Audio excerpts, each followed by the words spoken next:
National legal services authority Delhi, అదేవిధంగా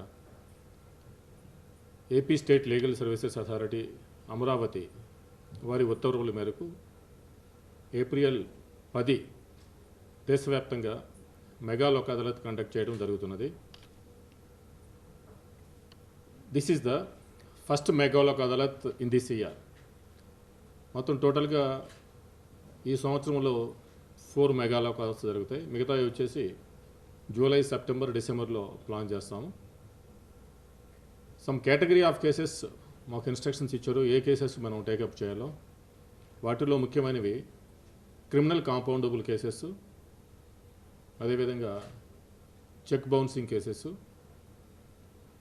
bank recovery cases, అదేవిధంగా MACT cases అంటే మోటార్ వెహికల్ యాక్సిడెంట్స్కి సంబంధించి డెత్స్ కానీ ఇంజరీస్ అయినప్పుడు వాటి కోసం క్లెయిమ్స్కి వస్తారు కాబట్టి అవి కూడా శీఘ్రంగా పరిష్కరించాలని. Matrimonial disputes, labour disputes, revenue recovery cases, మొత్తం టోటల్గా ఆల్మోస్ట్ ఒక 11 కేటగరైజేషన్స్ జరిగినాయి. ఈ కేసెస్ అన్ని మేము టేకప్ చేయడానికి ప్లాన్ చేస్తున్నాం. మెయిన్ ఫోకస్ వచ్చేసి ఎక్కువ motor vehicle cases, accident cases and అదేవిధంగా money suits, criminal compoundable offences మీద మేము ఫోకస్ చేస్తున్నాం. దీనికి సంబంధించి చిత్తూరుకి సంబంధించి డిస్ట్రిక్ట్ కోర్ట్ కాంప్లెక్స్లో బెంచెస్ని అరేంజ్ చేస్తున్నాం. అదేవిధంగా అదర్ పార్ట్స్ ఆఫ్ డిస్ట్రిక్ట్కి సంబంధించి మొత్తం 13 మండల్ లీగల్ సర్వీసెస్ అథారిటీ సెంటర్స్లో అక్కడ కోర్టు ప్రెమిసెస్లో కూడా అక్కడ ప్లాన్ చేస్తున్నాం. టోటల్గా ఇంక్లూడింగ్ చిత్తూరు మొత్తం 14 కేంద్రాల్లో ఈ మెగా లోక్ అదాలత్ చిత్తూరు జిల్లాకు సంబంధించి జరగడం జరుగుతుంది. మొత్తం టోటల్గా మేము 2408 సివిల్ అండ్ క్రిమినల్ కేసెస్ని ఐడెంటిఫై చేసాం ప్రస్తుతానికి. అంటే ఎక్కడైతే మనకి ఛాన్స్ ఉందో ఒక 2400-500 కేసులు ఐడెంటిఫై చేసాం. వాటిల్లో పార్టీస్కి నోటీసులు ఇచ్చాం. అందరూ స్టేక్ హోల్డర్స్కి పిలిపించి మాట్లాడాం. స్టేక్ హోల్డర్స్ అంటే అడ్వకేట్స్, లిటిగెంట్ పబ్లిక్, అదేవిధంగా మ్యాక్ట్ కేసెస్లో ఇన్సూరెన్స్ కంపెనీ అడ్వకేట్స్, అదేవిధంగా టోటల్గా జిల్లాలో ఉన్న సబ్ డివిజనల్ పోలీస్ ఆఫీస్ అందరితో కూడా మేము పర్సనల్గా ఇంటరాక్ట్ అయ్యాం. District SP, collector and also urban SP వారితో కూడా ఈ ఇంటరాక్షన్ జరిపేసి వాళ్ళ కోఆపరేషన్ కూడా తీసుకుంటున్నాం. అదేవిధంగా జ్యుడిషియల్ ఆఫీసర్స్ తోటి ఇక్కడ హెడ్ క్వార్టర్స్లో పర్సనల్గా ఇంటరాక్ట్ అయ్యాం. అదేవిధంగా అవుట్ స్టేషన్ జ్యుడిషియల్ ఆఫీసర్స్ తోటి ఇప్పటి వరకు 2 టెలికాన్ఫరెన్సెస్ చేశాం. అది కాకుండా మా సెక్రటరీ గారు కూడా కొన్ని nook and corner of the places in the district visit చేసి కుప్పం, పలమనేరు, మదనపల్లి, అదేవిధంగా పొంగనూరు, పీలేరు కొన్ని స్టేషన్స్ విజిట్ చేసి అక్కడ అడ్వకేట్స్ తోటి కోఆర్డినేట్ చేసేసుకొని గ్రౌండ్ ప్రిపేర్ చేశారు మొత్తం టోటల్ కేసెస్ చేయడానికి. ఈ సంవత్సరం మేము 2408లో 2000 కేసెస్ టార్గెట్ పెట్టుకున్నాం ఈ mega Lok అదాలత్కి. At least we are expecting in between 1500 to 2000 pending cases పరిష్కరించుకోవాలన్న target పెట్టుకున్నాం. రిజల్ట్ అయితే పాజిటివ్గానే ఉంది. మొత్తం టోటల్గా డిస్ట్రిక్ట్ వ్యాప్తంగా 28 లోక్ అదాలత్ బెంచెస్ అరేంజ్ చేయడం అయింది. చిత్తూరులో వచ్చేసి జిల్లా జడ్జి క్యాడర్లో ఒకరు, సీనియర్ సివిల్ జడ్జి క్యాడర్లో ఒకరు, జూనియర్ సివిల్ జడ్జి క్యాడర్లో మొత్తం 3 లోక్ అదాలత్ బెంచెస్ ఉంటాయి. అదేవిధంగా పర్మనెంట్ లోక్ అదాలత్ ఎప్పుడూ ఉంటుంది. అదేవిధంగా డిఫరెంట్ పార్ట్స్ ఆఫ్ డిస్ట్రిక్ట్స్లో అదేవిధంగా చిత్తూరు కలిపి మొత్తం 28 లోక్ అదాలత్ బెంచెస్ని పెట్టడం జరిగింది. దీంట్లో ఉండే అడ్వాంటేజ్ ఏదంటే ఒకసారి లోక్ అదాలత్లో మ్యాటర్ సెటిల్ అయితే అప్పీల్ ఉండదు.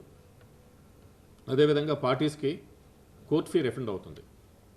ఈ ఫెసిలిటీ ఎక్కడా లేదు. పార్టీస్ లోక్ అదాలత్ ప్రమేయం లేకుండా కాంప్రమైజ్ అయినా కూడా వాళ్ళు అవుట్ సైడ్ ద కోర్టు కానీ లేకపోతే కోర్టు ప్రమేయంతో కాంప్రమైజ్ వేరు, లోక్ అదాలత్ తోటి కాంప్రమైజ్ వేరు. కోర్టు ప్రమేయంతో కాంప్రమైజ్ అవ్వాలంటే ఒక పిటిషన్ పెట్టాలి, అవార్డు పాస్ చేస్తాం, డిగ్రీ ఇస్తాం, బట్ ఏంటంటే కోర్ట్ ఫీ ఎగ్జామ్షన్ ఉండదు.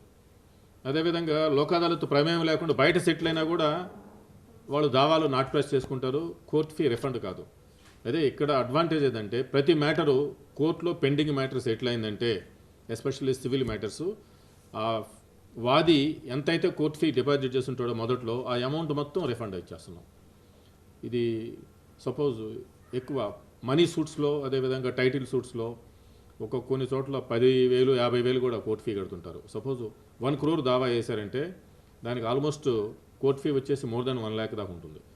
అలాంటి మ్యాటర్ మా దగ్గర సెటిల్ అయినప్పుడు ఈ 1 lakh వచ్చేసి పార్టీస్కి రిఫండ్ చేస్తాం. అదేవిధంగా అప్పీల్ కూడా ఉండదు. కాబట్టి ఏంటంటే ఈ ప్రజలందరికీ ఇది ఒక సువర్ణ అవకాశం త్వరగా పరిష్కరించుకోవడానికి. ప్రాక్టికల్గా చూస్తే ఈరోజు కాంపౌండబుల్ క్రిమినల్ కేసెస్ త్వరగా సెటిల్ అయితే కక్షలు కార్పణ్యాలకి తావు ఉండదు. చిన్న చిన్న ఇష్యూస్ కాడ కొట్టుకుంటారు, నెట్టుకుంటారు, సంవత్సరాల తరబడి కోర్టు చుట్టూ తిరుగుతూ ఉంటారు. అలాంటి కేసెస్లో మనం ఉభయంలో పిలిపించి ఒకసారి రాజీ చేస్తే వాళ్ళకి కోర్టు చుట్టూ తిరిగే శ్రమ తగ్గుతుంది. అదేవిధంగా ఏంటంటే ఇంకా మనసులో పెట్టుకోవడానికి కూడా భవిష్యత్తులో అవకాశం ఉండదు. అదేవిధంగా ఎంఈఓపి కేసెస్ యాక్చువల్గా ఏంటంటే కమ్యూనికేషన్ ఎంత బాగుంటుందో చెప్తాను. ఒక ఉదాహరణ, మేము మా అడిషనల్ డిస్ట్రిక్ట్ జడ్జెస్ అందరితోటి నేను 10 టార్గెట్ పెట్టుకున్నాం ఈచ్ కోర్టు నుంచి ఈ మోటార్ వెహికల్ యాక్సిడెంట్ కేసెస్ పరిష్కరించుకోవాలని. మనం ఫార్మల్గా ఒక లెటర్ పెట్టి గమ్మునుంటే పార్టీస్ నుంచి స్పందన ఉండదండి.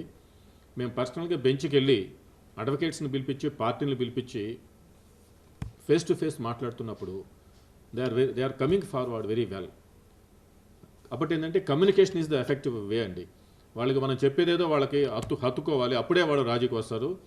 ఎందుకు అనవసరంగా రాజీకి రమ్మంటే మీకు ఇంత అమౌంట్ వస్తుందని మేము వాళ్ళకి చెప్తుంటే మొత్తం టోటల్గా ఏంటంటే ఒక పాజిటివ్ అవుట్లుక్ కనిపిస్తుంది మోటార్ వెహికల్ యాక్సిడెంట్ కేసెస్లో.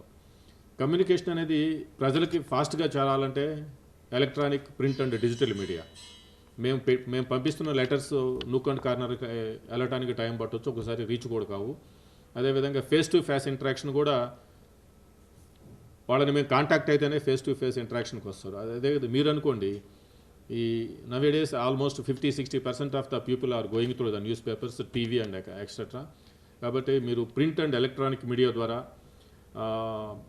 అట్లీస్ట్ ఒక 2-3 days, ఒక 2 days ఆఫ్టర్ మళ్ళీ 2 daysకి ఒకసారి మీరు విస్తృత ప్రచారం చేయాలని నేను మిమ్మల్ని కోరుకుంటున్నాను. అదేవిధంగా 10వ తేదీ ఈ మోడ్ ఆఫ్ లోక్ అదాలత్ ఏంటంటే ఇంతకుముందు వర్చువల్ చేసేవాళ్ళమే, ఇప్పుడు మనకు ఆప్షన్ ఇచ్చారు. వర్చువల్ చేయొచ్చు, ఫిజికల్ చేయొచ్చు బై ఫాలోయింగ్ కోవిడ్ గైడ్లైన్స్. ఇక్కడ మేము విస్తృతమైన ఏర్పాట్లు చేస్తున్నాం. 10వ తేదీ కోవిడ్ గైడ్లైన్స్ని ఫాలో అవుతూ మొత్తం టోటల్గా ఏంటంటే క్రౌడింగ్ ఉన్నా కూడా దూరంగా పెట్టేసి ఎక్కువ కేసెస్ పరిష్కరించడానికి మేము ప్రయత్నం చేస్తున్నాం. కాబట్టి ఏంటంటే ఈ మెసేజ్ని మీరు nook and corner of the విలేజెస్కి తీసుకెళ్ళాలి. అదేవిధంగా దీని గురించి విస్తృతంగా ప్రచారం చేయాలని కోరుకుంటున్నాను. Thank you.